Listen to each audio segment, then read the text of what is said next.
전능하사 천지를 만드신 하나님 아버지를 내가 믿사오며 그 외아들 우리 주 예수 그리스도를 믿사오니 이는 성령으로 잉태하사 동정녀 마리아에게 나시고 본디오 빌라도에게 고난을 받으사 십자가에 못 박혀 죽으시고 장사한 지 사흘 만에 죽은 자 가운데서 다시 살아나시며 하늘에 오르사 전능하신 하나님 우편에 앉아 계시다가 저리로서 산자와 죽은 자를 심판하러 오시리라.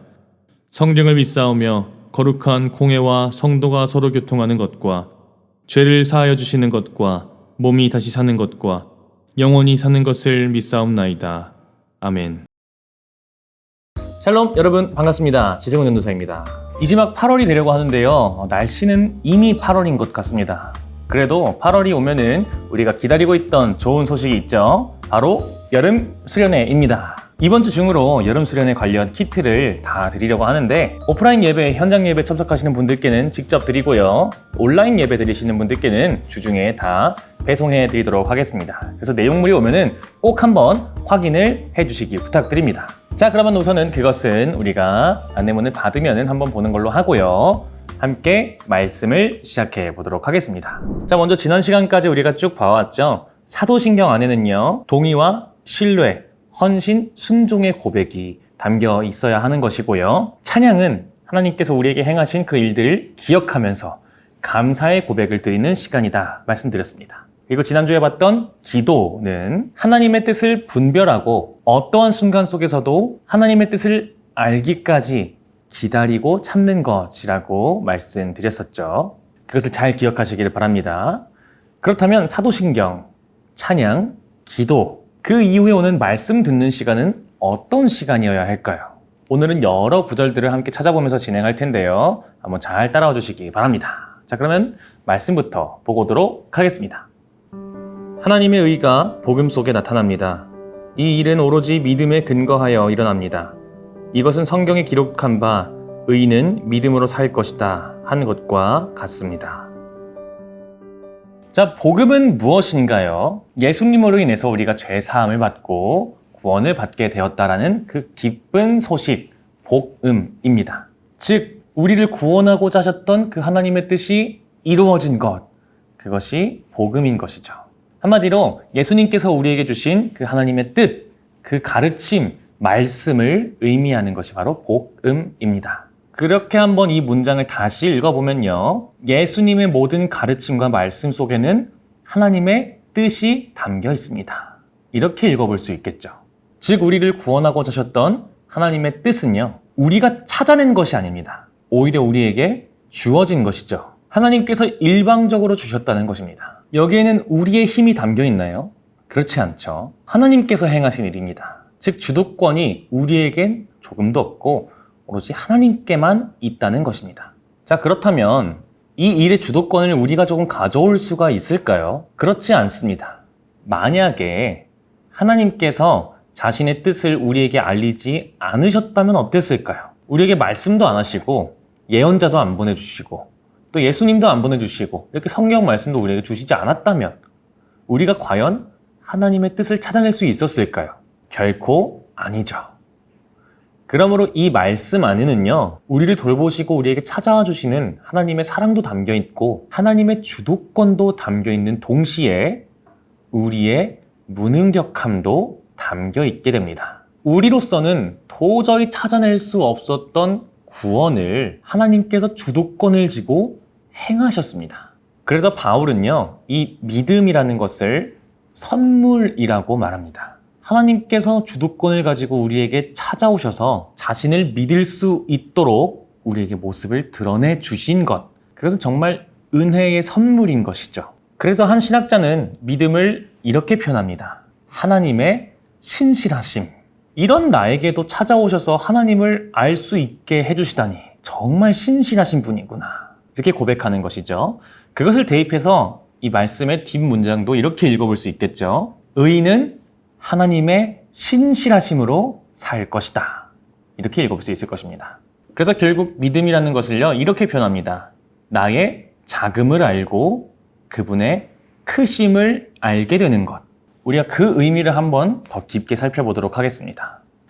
예수께서 자기를 믿은 유대 사람들에게 말씀하셨다. 너희가 나의 말에 머물러 있으면 너희는 참으로 나의 제자들이다. 그리고 너희는 진리를 알게 될 것이며 진리가 너희를 자유롭게 할 것이다. 하나님의 말씀 앞에선 누가 잘났고 누가 더 크고 위대하다 이런 말이 다 의미가 없게 됩니다. 왜냐하면 하나님께서는 우리가 해낼 수 없고 우리로서는 찾아낼 수도 없고 발견할 수도 없는 크고 놀라운 그 무엇보다도 위대한 일을 행하셨으니까요. 그럼에도 우리는요, 계속해서 나를 자랑할 것을 찾습니다.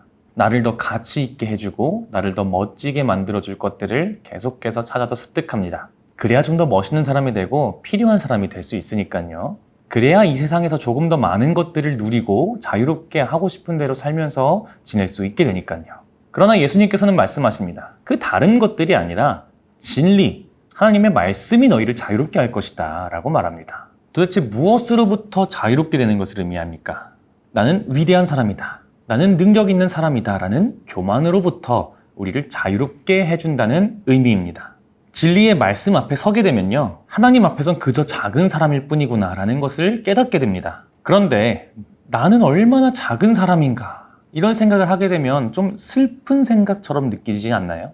그런데 우리는 오히려 놀라운 생각을 할 수 있게 되는 것입니다. 하나님이 얼마나 크신 분인데 그분이 나를 돌봐주시는가? 나에게 말씀하시고 자기를 따라서 그 위대한 길을 걸어갈 수 있게 인도해 주시니 저 말씀에만 이끌리게 된다면 얼마나 위대한 삶을 살 수 있을까? 그것을 기대하고 바라볼 수 있게 해주는 것입니다. 그것이 바로 믿음인 것이죠. 지금까지 내가 쫓고 있던 세상의 기준과 잣대에서 벗어나서 그것이 정말 작은 것들임을 알고 하나님께 이끌려야만 진정으로 아름답고 놀라운 삶을 살아가게 된다는 것을 알게 되는 것입니다.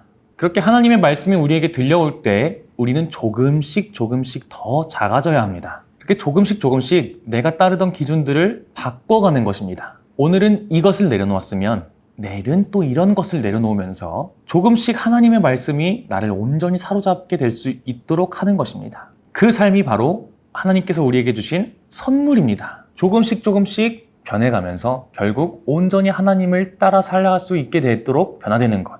그것이 하나님께서 우리에게 주신 선물인 것입니다.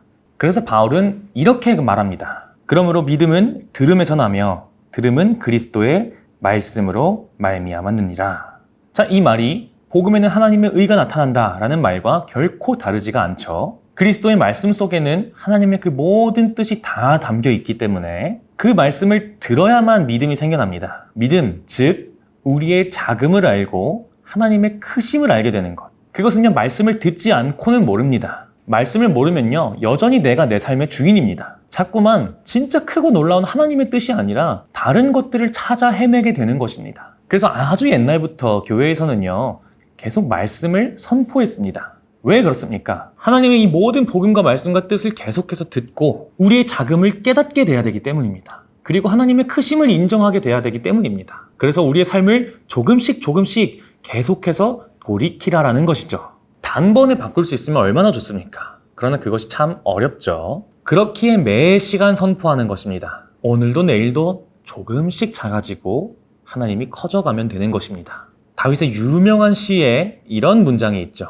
복 있는 사람은 악인의 꾀를 따르지 아니하며 죄인의 길에 서지 아니하며 오만한 자의 자리에 앉지 아니하며 오로지 주님의 율법을 즐거워하며 밤낮으로 율법을 묵상하는 사람이다. 그는 시냇가에 심은 나무가 철 따라 열매를 맺으며 그 잎이 시들지 아니함 같으니 하는 일마다 잘 될 것이다. 복 있는 사람, 즉 다시 말해서 행복한 사람은 어떠한 사람인가? 그것을 정의하는 시입니다. 첫 번째로 행복한 사람이란 헛된 것을 쫓지 않는 사람입니다. 지금까지 내가 쫓고 따르던 것들이 참 작은 것들이었구나. 그것을 아는 사람이 행복한 사람입니다. 두 번째로 하나님의 말씀을 계속해서 되뇌이는 사람입니다. 오늘도 내일도 계속 그 말씀을 보면서 내 안에 있던 헛된 것들을 조금씩 밀어내고 하나님의 말씀으로 채워가는 사람입니다. 마지막으로 그렇게 하면 어떻게 됩니까? 진리가 너희를 자유케 할 것이다 라고 말씀하셨던 것처럼 삶에 엄청난 변화가 일어나게 됩니다. 완전히 말씀에 사로잡히고 나니까 진짜 자유롭고 행복한 삶이 무엇인지를 알게 돼요. 하나님께서 주시는 말씀으로 인해 우리의 삶이 열매 맺는 삶으로 바뀌게 됩니다. 하나님의 모든 선한 뜻이 내 삶의 결실을 맺게 되는 것입니다. 그렇게 되면요, 너무나 행복할 수밖에 없는 것이죠. 왜냐하면 지난주에도 말씀드렸던 것처럼 하나님께서 가장 선하신 분이라는 것을 우리는 믿으니까요. 그 가장 선한 분께서 우리의 삶에 가장 선한 결실을 맺게 하셨다면 그 삶이 얼마나 아름답고 놀라운 삶일까요? 그것을 기억해야 합니다. 그러므로 사랑하는 틴즈 여러분, 정말 많은 예배에서 많은 말씀들이 우리에게 선포되어집니다. 그때 우리는 어떤 자세를 취해야 될까요? 그 말씀을 그냥 흘려보내면 안 됩니다.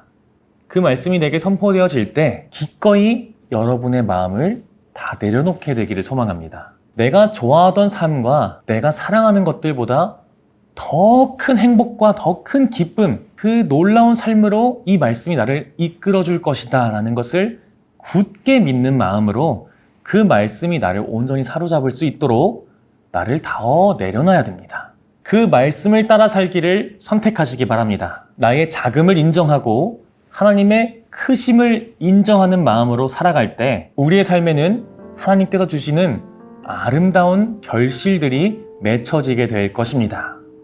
그것을 기억함으로 끝까지 그 결실의 날이 올 때까지 말씀을 굳게 붙잡고 살아가시는 여러분 모두가 되시기를 간절히 소망합니다.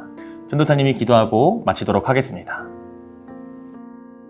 하나님, 우리가 많은 예배 속에서 많은 말씀들을 듣습니다.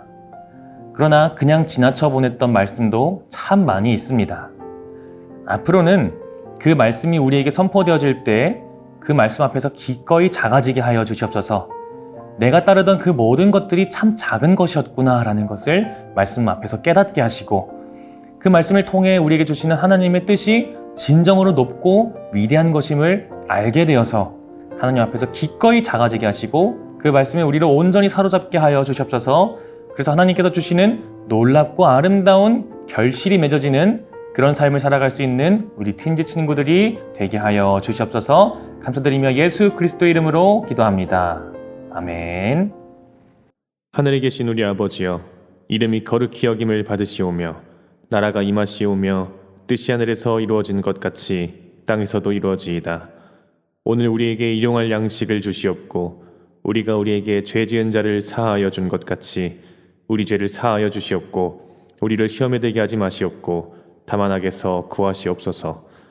나라와 권세와 영광이 아버지께 영원히 있사옵나이다. 아멘.